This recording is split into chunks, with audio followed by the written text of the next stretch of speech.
Hello. Hi. So we have a long debate because I'm completely not able to pronounce your name. Okay, I'll introduce myself. Ahmad Ammar, but just say it one time. Ahmad. Ahmad. Ammar. Okay, so just the name first. Ahmad. Ahmad. Family. Ammar. So we talked about that during 10 minutes and I decided that I gave up, basically. So you're going to introduce yourself like a big boy. Okay. So my name is Ahmad Ammar. I'm the co-founder of Ava Fashion. I studied civil engineering. And as well, I'm the co-founder of The Event, which is the new company that we started almost 2 years ago. My partner, Vincenzo Vichilia, he's Brazilian, and I'm Lebanese. That is so fascinating. And first, thank you so much for giving an hour of your time. And I know your time is so precious. Thank you. But I'm so fascinated by your background and your entire story. You come from engineering. Yeah. And then you switch to something so artistic, which is like fashion. And now you just opened something about event, which is like from a product to a service. Yes. So it's just like continuous challenge, like you never have time to breathe and to stop. So how can we switch from, and this is my first question, how can we switch from a background as an engineer to something completely creative and like in the fashion world, which is like, what happened? I never switched. So this is something that I wanted to do since I was like 5-6 years old. Like I had the pen and the paper in my hands. I used to draw everywhere. I used to draw on the books and at school, on the wall, everywhere. Like drawing, like just we do it. Like this is something within you. Like you're born with this, and you wanna do and achieve to do it. Actually, I'm not gonna say unfortunately, but yes, after that, I realized that it was very important that I studied engineering. But back then, engineering was the only option for all like I'm Lebanese. I come back from an Arab family mentality. So it's either a doctor, either an engineer. So if you say, I want to do fashion design, it's a big no. What fashion design? Our son will not study fashion. What's this? It doesn't even exist. How are you going to make money? How are you going to survive? How are you going to build a family? All these things. So I studied engineering 5 years. And then from my degree as an engineer, I used to finish every day on site, safety shoes and helmet, and go back, change. And I took intensive course in SMOD, fashion school in Beirut, for 2 years. I said, I want to study it for myself. Okay. I have the engineering degree. I'm working as an engineer. I have my salary, but I want to study fashion design. This is something that I love. And I want to know more about this world. So I said to my family, okay, now from my salary, I'm doing the fashion for myself. So I took the first year, I took the intensive course. So it was only 3 hours, after I finished my engineering job, from 6 till 9. First year is stylism. The second year, they teach you modelism. So basically, I did the full thing, even stitching on the machine. And I got the degree, and that's it, done. So I was satisfied that I know a lot about this world of fashion, and I clicked this part. I moved to Dubai almost 15 years ago. It was an engineering job. So I came here as well. I'm still as an engineer. I got another opportunity being project manager in a company in Abu Dhabi. This is where I met Vincenzo, who's an architect working with me on the same project. So this is when we decided together. He used to do modeling, and doing fashion was always something for him, and he always wanted to do that. This is how we started. Let's do our own fashion brand. Let's start. Like in our house, in one tailor and one machine in the second bedroom. Let's just start with something. Oh my God, So basically, it was not like, okay, I decided to switch. Till today, I have, under the name of Ava, I have Ava Interiors, which is the engineering company that we have. And we have Ava Fashion, which is our fashion company. This is something, we talked a bit about that. I'm so obsessed with that. Because I think for myself, like many entrepreneurs, I'm trying to do so many things at the same time. Yeah. I have so many ideas. I have so many businesses I would love to open and to work on. And when I work with entrepreneurs and CEOs and like entrepreneurs in general, obviously we are ideas machine. Like we have new ideas every single morning. And the thing is, it's for me a trap to try to go everywhere at the same time. So I really, really wanted you to come here to explain to me, how do you handle with that? How is it possible for you to say like, okay, like you said that like if it was just a normal Monday, but it's just how to understand that now it's okay to focus on another branch, like from fashion to interior or to like something else. Yeah. And what to do to avoid to jump when it's too early. Like most of the people I work with, they are not yet well established with the very first topic or the very first brand. And then they are already, I sell chocolate, but then I want also to do flowers, and then I want also to do, whoa, calm down. Let's focus on one. Let's make it properly. Exactly, yeah. And then we see what's next. Because the engineering, for me, you can say, was like the structure, you know? Like it helped me to understand, to work on projects, to work on deadline, to meet satisfaction of the client, so in different terms. And I was able to build a proper structure to understand. I believe it helped me a lot in, let's say, switching or like in my fashion job. So beside, I'm an OCD person. I'm very organized. I like things to be like, even if this book is here and I go to sleep, I see it, I have to leave my bed and go and put it back in order for me to be able to sleep. To that extent, I like things to be very organized. I cannot function in a messy space. When I go to my office, I even to design, opposite. Okay, I don't understand. Some people would say, all creative people, they are like, you go to their zone. This is maybe, Vincenzo, my partner, he's like this. But this is, for me, I like things to be very well organized. And I'm the one handling this part of the business when it comes to making all the structure for the fashion business. So obviously the engineering was a big help for me in understanding and me having a better approach on taking the right decisions, or when we move to the next step, or when we move to a bigger atelier, when should I hire more staff? Should I now invest in more machines? Should I just focus on one point of sale, or should I expand to south? So all these things came, I believe, from my engineering background, and as well with experience. Obviously, you're not gonna do always the right steps. I can tell you that we went to the core and then I went up, and we had a lot of ups and downs. But the engineering helped a lot. And do you think there is like kind of a tip or something very specific that tells you it's time?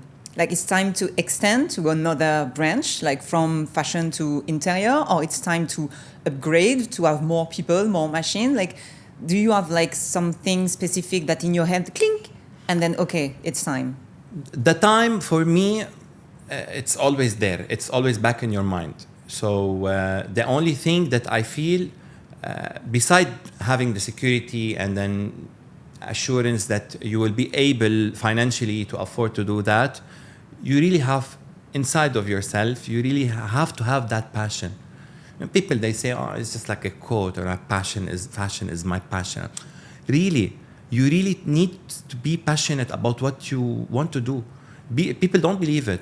Mm-hmm. It's not something, okay, I wake up today, I was having a coffee with my neighbor, and then I tried her cake and she loved my cake, and I decided to create cake in the house, and suddenly I'm a chef, and I'm like, like these things happen or I did an influencer, or anyone, like any person, like she stitched maybe like a abaya, and then suddenly came out nice. Her friends gave her good comments about it, and she decided to be a fashion designer, and she's launching her abaya line. This will not last. Mm-hmm. Maybe it will be successful for some short period of time, but for you to have the courage to expand and then to go further and to grow in your business, you really need to be passionate. Passion is something very important, because you will fight no matter what. It's like literally your baby. Yeah. You will do everything possible to go. You will never leave it, let it go. Even during COVID, many brands, they closed, they shut down. No, I switched. I want to sell pajama, what people are buying now. I'll create for them something. I need to keep running my business from gowns and then women wear to attend parties and wedding dresses. I created a ready-to-wear line, like lounge wear, something I can sell online. I can still keep producing, because I want to still be in this line. I don't want to just exit, or just like, okay, let's shift to something else. So smart, just to adapt your business. Like, it's just so smart. Like, honestly, like, obviously, you've never been scared of trying to be everywhere at the same time, and then at the end not to be able to focus on one thing properly. Yeah, this is very important as well.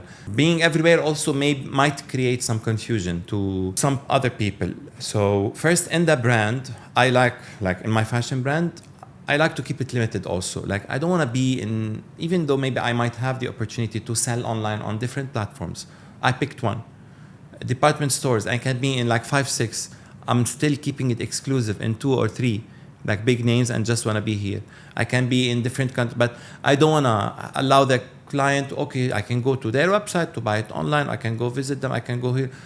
For me, I see it's better to limit the expansion of the locations just in few places, so you can give it's 100%. Now, expanding not in the same business, expanding me as doing this and doing that, this is, I feel, has no limits. Yeah. I like to do a lot of things. Like I was working in the engineering, working as a fashion designer. I got jobs in styling. I was a TV presenter presenting the men's styling segment, which I don't even do men's brand, but I was, because they offered me. And then from that, I got another job with another digital platform, and on a fashion program, I was the main host. So people sometimes recognize me as, okay, Ahmad, he's a TV presenter. He's an influencer. No, he's the owner of Ava Fashion. But he has the event. So for that, do everything. Whatever you love. These are all things that I love to do. Why to limit? Do everything. And then wherever you are successful, you're gonna get more opportunity. And I feel it's like a 360. It's all connected, Like this might bring you business here. This might affect this. This might be addition to the other business. Your presence here might give you connection to get to know this person, where you can dress this person where I can design her home in my engineering company, where this one I can have her as a client in my other. So it's all connected. So just be out there. Just do all what you want. It's just like, so this guy is a vampire, It doesn't sleep at all. He has like 10 lives when we just have one. It's just, I'm just so tired just by listening to people. It looks exhausting and at the same time so motivating. Like, I mean, you share and you spread fire. It's just an ability I get. This is also but still I go home and I give love for my dogs, and I have 4 dogs. Oh, that's so still I give them time. I mean, tell me about it. I'm full of dog hair. It's ridiculous. This is just maybe also what's helped you to be everywhere at the same time, because you are surrounded, I guess, by an amazing team, and the way you spread this motivation and this fire is like contagious. So they have the same fire in them, and you have mini you everywhere. My team is literally like my family. Like I don't like to describe how I treat them or how is my relation with them. You will come to my atelier one time, you'll see. My atelier now is divided because there is the office for the event, which is a different department. There is the architects working in the Ava Interiors department, and there is the tailors, there is the fashion, there is the embroidery, handmade. So you will see in all the departments the connection between all of them, the vibes there. And I don't have not even one staff who comes and wants to leave they all want to stay.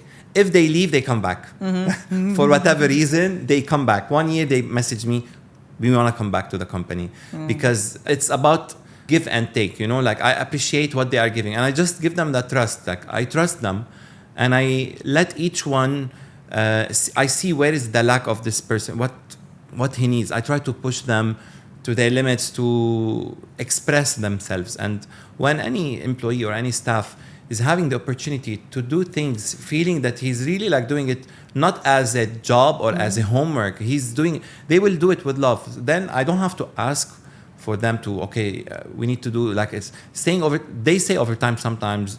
They do things on their weekend. They want to deliver, because for them the brand or the business is also like they are part of it. So this is something very important also, from business owner to staff. The relationship is something really important, and letting them feel that you are part of the family. We are all equal. Basically, I come to my office, I do everything. Like if I have a guest, sometimes if the office person who's like taking care of, let's say I do the coffee, I clean my office in the morning. There's no harm in doing, like I tell them, if I'm gonna complain or I'm gonna tell them why your area is like this, why your space is, I do it in my own house. I do it in my own room.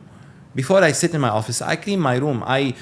if the garbage, let's say, like small examples, I show them that I'm doing it myself sometimes. If they're busy, I do it in their own office. Okay, stay.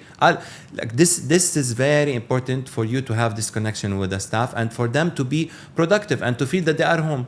So this is also important. You just opened a very interesting door, and I'm gonna hee-haw a bit. It's just like basically to scale, you cannot do it alone. And it's something that most entrepreneurs struggle a lot with because we want to do everything. And when you are a control freak, for example, like I am, it's so hard to delegate and to trust people to do things the same way that you would do. But the reality is it's impossible to scale alone. Yeah. So there is a moment you have to find people to work with you, but it's so complicated to find efficient people you can trust with the good mindset.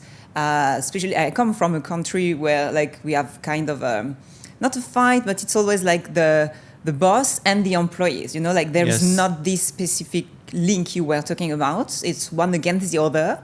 And it's very sad because at the end of the day, we are all fighting for the same thing. And this is something I keep saying to my team. For example, if tomorrow I fail, we all fail. If tomorrow you fail, we all fail. Like if we lose this client, we don't have jobs anymore. So it's a teamwork. It's not only me bringing clients and bringing money. It's all of us to make it like last in time. So it's just this is something like people sometimes underestimate so much. And then patience, I think, is very important. You have to be patient. I'm so not patient. Patient with the clients, patient with the staff, patient with... You take things slowly because getting angry or over-exaggerating on small things for no reason, I feel patience is the key for so many successful stops that I had and decisions before getting excited about a certain deal or no, think, study it, take it easy. They are after you. You are still giving them some. So this is very important also to review, to not just emotional intelligence. Exactly. Which is not always easy. To control. You know, this polite smile. We all know what it looks like. You have with your partner, your collaborator, your co-owner, so many different backgrounds from so many different cultures, like Lebanese, Brazilian, here in the UAE. Yeah. How do you manage to put all of this in your way of working, in your creations, in your creativity? Because we always say, we know in fashion, even more than anywhere else, you cannot please everyone. You have so many different styles, depending on the countries, of the culture, of the style of each person. So how do you mix all of that? And in the end, you find public in front of you, find the good target. You know, the difference in cultures is very tricky at some point. Me coming from as an Arab, as Lebanese, Vincenzo as Brazilian, so we have two different cultures. But I think this difference and how we try both of us to meet to a midpoint, if it comes to designing, if it comes to any part of the business, this is where I think is creating a unique sort of midway. So I'm not saying that you are losing what is it here or there, what's this unique thing, but we created a DNA. So that DNA came from the difference of these two cultures. From me being Lebanese, being an Arab who loves bling bling, and then these sparkly things. From him, more high fashion, and then completely different mentality when it comes to design. We used to fight on every single dress. No, this is too Arab, this is too bling bling. No, I don't like it. But somehow, we reached to a solution. The dress, I'm happy with it, he's happy with it. This is where the brand DNA started having a certain existence. This is where we reached to a unique target, both of us. I think this difference was very important. I learned a lot as well. Not only difference in the cultures. We could be from the same country. Also, having two partners, having two decision makers, having two people agreeing on what we need to pay, who's the model that we are going to select for this collection, or how many pieces, or which one is the first look, if we're going to do a wedding look, two partners, two decision makers. So this is where comes the trust. We divided. It's not the responsibilities. We said, okay, I'll do this. I trust you on that. I'm going to take care of the other part, because one person to finish everything, or for both of us to be doing the same job, sometimes is also not helpful. We have a lot of things. So I take care of this part, you take care of that part. You trust me on that, leave it in my hands, and I trust you on the other part. Things that we need to be, both of us on it. Already we agreed on a certain thing, and there is a DNA for the brand that we are following. But the other tasks, we just take care of it like differently. I don't even know sometimes what's the hair and makeup that we are going to use for a photo shoot, or who's the model. I see, but I know how much I'm paying for them, for example, because I was dealing on the other part. Priorities. So I was handling the accounting, and I was handling exactly how much I paid this model, what time, what is the fees for the hair and makeup, and who was on board, and where we are renting the studio, and all these things, where he was like taking care of the creative part, let's say, on that specific shoot. So my task was different than his task, but at the end of the day, we both did the task for Ava, for the brand. You just said something that I'm going to repeat again.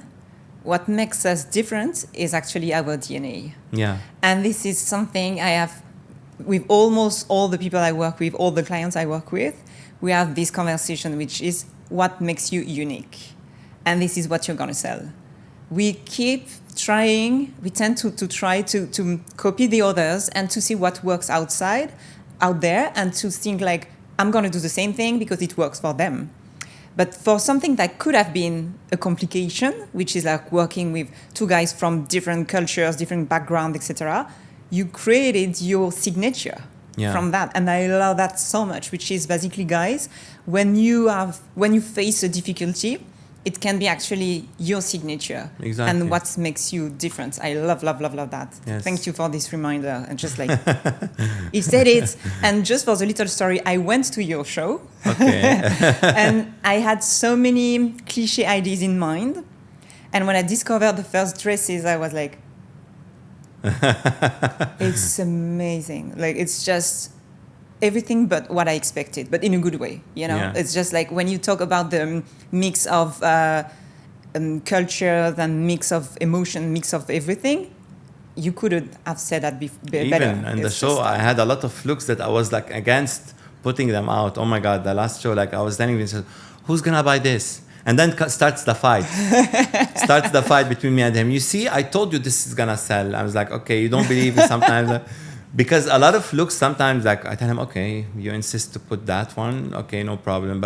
And then unless sometimes he comes and he proved me wrong, like I put it on the mannequin in the store, and then I start getting orders. I was like, oh my God, like, people are buying literally this piece, which I was not expecting at all that it will move. This is why your team works. Yeah. Actually, you are completely That's complementary. Right. Just trust me on this, Ahmad. Yeah. Leave it for me. I know. Okay. And after all these years, you know that when he said, like, trust me, you just trust him. This is what's magical when you've been working with the same person for ages. It's just like, okay, you know, I know when you say that, it's just, let's go for it. There is something as well, which is your signature, is your client experience. So I got a sentence from all your different brochures, etc., which is superb client-oriented service. Yeah. I am obsessed by the client experience, which is for me like, maybe you have the product, the client experience. Depending on the product, the client experience can be even more important than the product itself. So can you share a bit of like the way you see your client experience? Clients, sometimes they tell me, Ahmad, I'm coming just to sit with you. Okay. I don't care about the collection. I don't care what you are. I just love to be here. Really, they tell me, I just love to be here. I just love to come to your atelier. I feel so comfortable just to be here. I have a wedding. I don't know. I just like, you take care of it. But I'm here. And they end up with 10 dresses. And like, and no, and the cousins and the friends. And then, so... you should open a coffee, actually just in front of the atelier. It's on our list, but I just let's take it easy. I don't know when it's going to happen, but Ava Cafe is on the planning. The client comes, I love as well to let the client feel home. So I allow her to interfere, to put her opinion on the design. Sometimes there is a dress that is hanging and she loved it, but she wants it in a different color. Okay. Or sometimes maybe she wants to make some changes. So these changes based on as well her perspective, maybe what she likes to hide, what she likes to show in her body. So first I love to hear them. I love to understand exactly what's the occasion, the location, how close is she to the, let's say, to the bride if she's attending a wedding or anything else. So I like to hear that part from her. So there is a story. She starts speaking. She starts expressing about all her needs. What was the last color that she wears? Which colors that she doesn't. And then comes my input, technically, to tell her what suits her body shape, what's not trending. How can I translate this trend to her? Maybe if it suits her or if it doesn't suit her. So it's a long conversation. We start sketching. We agree on a certain embroidery sample that needs to be added to the gown. I prepare for her samples. She comes back on her first fitting. The sample of the embroidery is there. I don't implement and force her, no, this is what I'm offering. This is my design. This is your limitation. Take it. No. She doesn't like this crystal. I'm okay to... she's not a fan of pearls. My collection is full of pearls. What? I don't do dress for her, or I don't sell for her just because I have my ego like as a designer, and this is my collection, this is what I'm offering. No, I remove the pearls for her. I can replace it with something else, a different crystal. So I'm even flexible to adjust that embroidery based on her character. She's not girly. She does like floral things. She wants something more edgy, more lines. We create that for her. So this experience from being that flexible with a client to create her own gown, and then being invited to all the weddings. I end up at the end because of all this journey. I just came back from Cairo. I got very close to one of my clients as well, and she invited me to her son's wedding. It was at the pyramids. So I've never been to Cairo. Vincenzo, my partner, told me it was actually the 4th wedding that takes place at the pyramids in Cairo in the history. So there's maybe 3 before that. And I went there. Also, I was in Bali for another wedding of my other clients. So because I get so close to them and they really want me to be part of the weddings. And I love to see my creations on that day.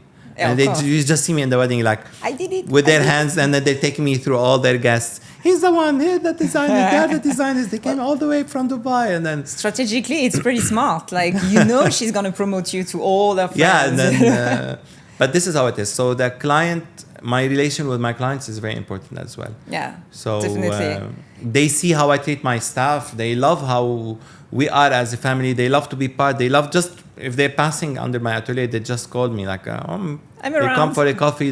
Just what's happening? If there is no weddings, you don't come to me. If there's no occasion, just come and visit me. So they come, they feel comfortable to just talk and be around. And then clients between each others as well, they start to get to know each other's. Yeah, of course. Like when they meet each other's at the atelier, and I leave them and I come back. You don't need me, guys. They started talking about me, and then they end up with the other conversation. So it's just like I love it. It's just 2 things. First, I've been working in the wedding industry in the Middle East for ages. I can tell you that it's a next level of craziness when it's about guests. Because in the Western culture, you have like the bride who is going to be amazing with a designer dress, etc. The rest of the people, the guests, most of the time, they have like beautiful outfits, but it's not too crazy, you know. In the Middle East, it's a fashion show. I love it so much. And I think Kuwait is at the top for me. Like every time I have a wedding in Kuwait, it's just like, what? It's insane. Like each guest is ready for a fashion show. It's insane. The jewelry, everything. It's just, it's next level. We cannot imagine. You said something that I love, which is I can take time, I can personalize, I can adjust, but because also you invoice that. Basically, it's part of the price because you work in the luxury industry. So this is something that some entrepreneurs could try to do, like, oh, but she asked for personalization and, oh, she wants to talk during hours. Yes, you cannot do that in a mass market industry. It's only for people who can't afford that type of service. Exactly. So there is a moment when everything has to be aligned. If you have a client asking to talk with you during 3 hours or asking for you to remove all the pearls and you just ask like $50 for a dress, it doesn't work. So everything is linked. You are able to deliver this level of exclusivity and service and to give them the time to reach out to you. And yes, I'm available for you anytime, you know, like you want to remove this part or adjust this part. Yes, I can do it because you can deliver that level of service, which is like just a way for me to think that everything is linked. Is you can deliver that because actually it's included in the price in a way. Like it's just you paid for the dress, the And I creativity, have in-house my manpower. and the client experience as well. It's included in the service, Yes, which exactly. is like the whole point, you know? So it's just something I keep saying to my clients as well. Like, can you imagine if you could have time to talk to your clients, to have coffee with them, to personalize everything? But it means you cannot have like thousands of clients. You Yeah. have to have a few, selective, exclusive, Yes. and then you can take time with each of them, which is a huge difference for me between like the mass market and the luxury market. And this is where It's time. came the event, which is the latest business that we started in. Because of that, and because of that experience, Vincenzo told me, I don't want to be part of any fashion week. I want to create my own fashion week. This is how we started it. I love that. He said, we have a fashion brand. We know as designers what we are expecting from a fashion week. We need to make sure that there is buyers there. We need to make sure that there is top models there. We need to make sure that it's at the standards that us as designers are happy. So I want to create my own fashion week, and we called it the event. For him, he described it as the arts club of fashion. So this is like the slogan, let's say, of the event is the arts club of fashion. It's limited. Not everyone can access to it in terms of guests, in terms of luxury brands participating, and in terms of clientele attending. We had that. We launched it almost like a year and a half ago, where we brought Coco Rocha from New York to do the model camp and to teach the models on the posing, walking, and doing all these things. That was the turning point as well in the market, to have Coco Rocha coming here, applying her model camp to the models just for a fashion show where you can, all this, just hire normal. No, because we wanted this special outcome, and we wanted the brands to have something different. So that was the first one. The second edition, I started collaborating with brands from Armenia. I brought from Kazakhstan. I brought from brands from Palestine. I started collaborating with different like fashion platforms where we can exchange and bring designers outside UAE to bring them here, from Brazil brands. So that was also the core and the importance of the second edition, where as well we gave a lot of importance. So the event started because of all this, like the unique experience and something different to the market. And now where we are in the event, now we're preparing for edition 3 after Ramadan. So it's also taking a lot of time. Between 2 and 3 a.m., you know? It's insane. What's interesting is everything is interesting, but if I well understood, is basically every time you open something like a new branch or a new specialty or something, it's because you got an opportunity. So basically, you were like, I'm done with the fashion week, I want to create my own. Okay, let's open an event company, you know? Okay, so every time you have a new opportunity, it opens new things. And instead of trying to make it work by someone else, you basically just do it yourself. Yes. Yeah. It's just my next question, which is basically, so far you were selling products, and then now you're selling a service, through an event company. Exactly, yes. What are the difference for you? What did you notice? What type of difference in the way you deliver the product, which is something tangible, to a service, which is something intangible? And when I moved to the UAE 7 years ago, this is something I saw, and tell me if I'm wrong, but everything that is tangible is more valuable than your time. And this is, as a photographer, was a huge debate with some of my colleagues in the industry, saying selling 1 hour of your time has basically the same value than 1 hour of everybody else's time. Instead of when you can touch something, there is a value that depends on the product itself. What do you think about that? And now selling the product, I think honesty in promising on the outcome is very important. So when I want to sell a product, I need to be honest as well with the client on her expectation. I cannot just sell her a dream and the product comes out something different. So you need to be honest from the beginning. I need to be very clear with her from the start. With this budget, we're gonna get this. If we double the budget, you're gonna be able to get that. So being transparent with the client on selling a product is very important for the client satisfaction. But because for the product, you are the only one capable to deliver this product. Exactly, right? And to control exactly based on what you are getting paid. So you want this dress, you want this dress of my collection, she cannot have it anywhere else. It's your dress, it's your signature. So she doesn't have the choice to go to work with you.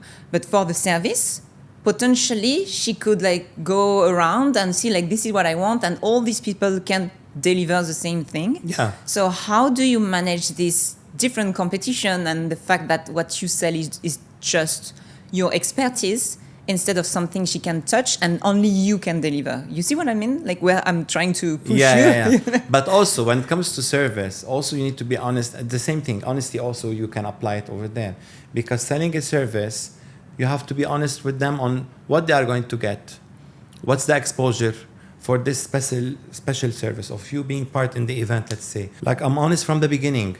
I'm getting you this exposure. These channels are going to come and cover. You're gonna be having a global recognition on 1, 2, 3.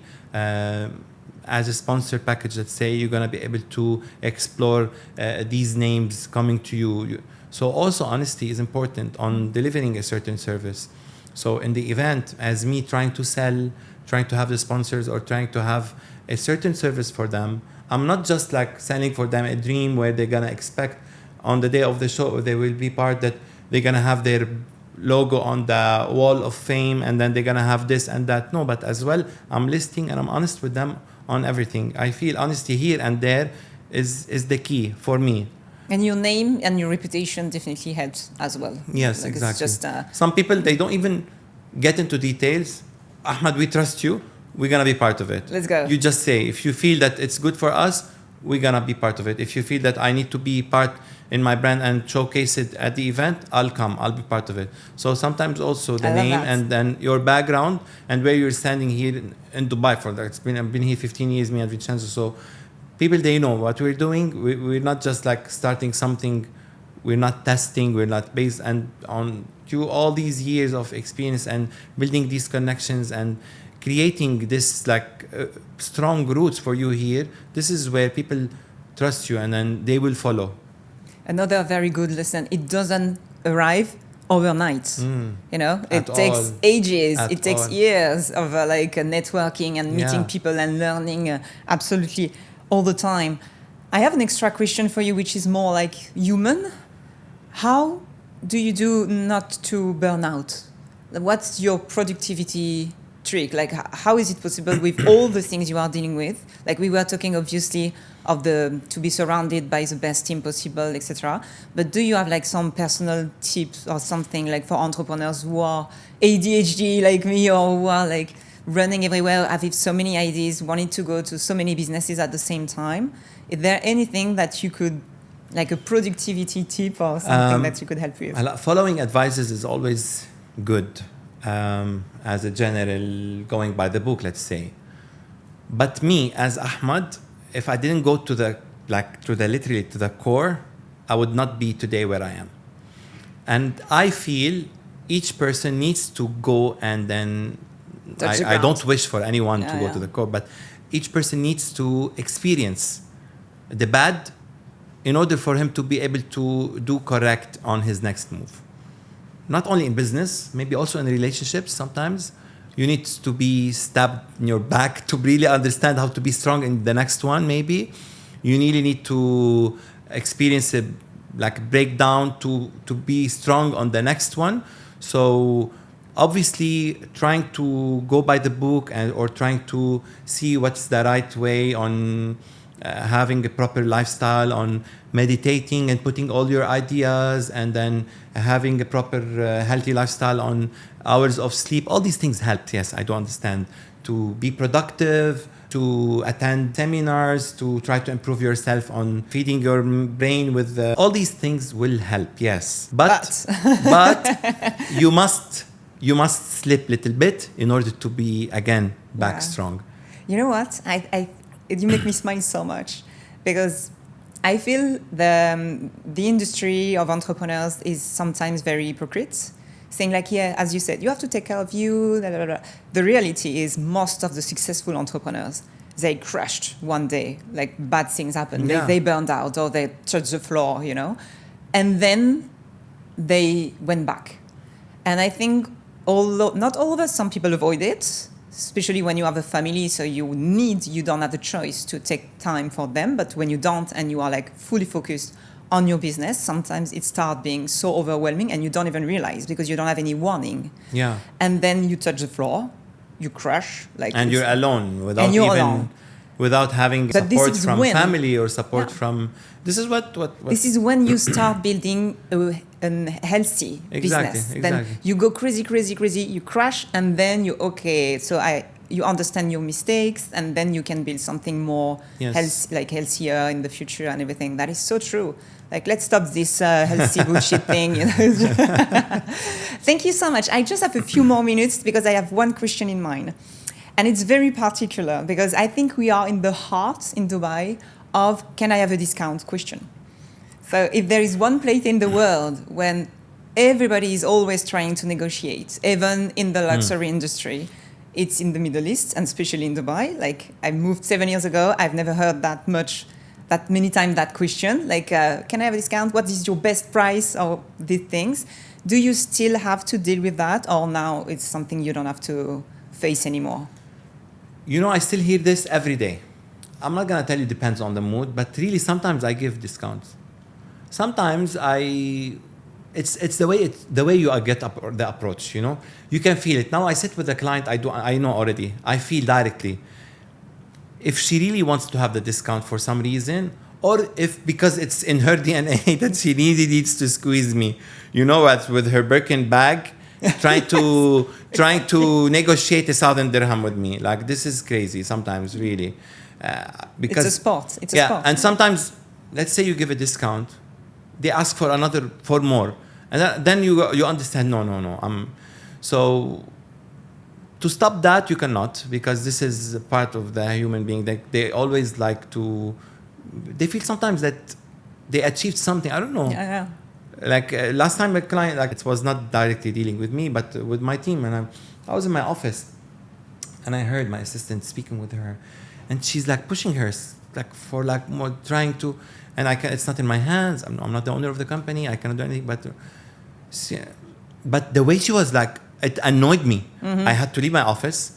I went there. I thought, I'm sorry, but it's not like selling potato here. Like, it's not like it doesn't work. I had to interfere because sometimes it's annoying. Sometimes the way the approach is, but sometimes I'm telling you, I give a discount, and sometimes even I give for free. Like, I really sometimes offer things. You know, this is recorded, right? Yeah. Really. Sometimes I end up like, if there's extra, even my assistant, why, just don't be here. Just go. I will deal with it. Even the sales. Sometimes when I'm in the mall, passing in the store, and there's a client, you know, the sales, they have their target, and she comes to me, sir, I don't want you to be here, because now if she knows that you are here, the designer is here, she's going to come and ask you for discount, and I know you're going to give it to her. I'm not going to be able to achieve my target. And the sales guy, they get upset from me. Like, don't say that you are the designer. Just, please, sir, just go. I will deal with it, because she can't pay. It's fine. Sometimes I interfere, and they don't want me to be interfering, because they feel more comfortable, the clients, to ask the designer. They know somehow the designer will not say no. Yeah, it's the one taking the decision. But if she's dealing with the salesperson, the salesperson will give her a hard time, and she's going to be stubborn. No, madam, this is the rules. She comes to me, the designer, or like she tried to find my number. I don't know, sometimes. And I approve, and then I get another call from, what did you do, sir? I was just fighting with her for the past 20 minutes on the price, and then you just give her in 1 minute on the phone like 20% or something like that. So it means that basically, even in luxury, people keep asking for discounts. Yes. And it's true, like 100%. It's your choice to say yes or no. But also it's very cultural, like, and it depends on their own background. Like, if like basically they are used to ask for discounts. Super cultural, yes. Yeah, definitely. Like, this is something that was so new for me. You know, I was not used to that at all. So it's very interesting. But also it pushes you out of your comfort zone, which is sometimes very interesting to think about your own vision of your own business. So thank you so much. It was amazing. Like, honestly, thank you so much for sharing this incredible journey. I like to reply to all these questions I had in mind for so long. So next time I want to see you wearing Ava. Yeah. You come to my atelier next I would time. love that. I would love that. Don't say that twice. It's recorded. You got that, right? Thank you so much. And it was a pleasure, of course, to have you today. I see you for the next interview very soon. I hope you enjoyed. Bye-bye.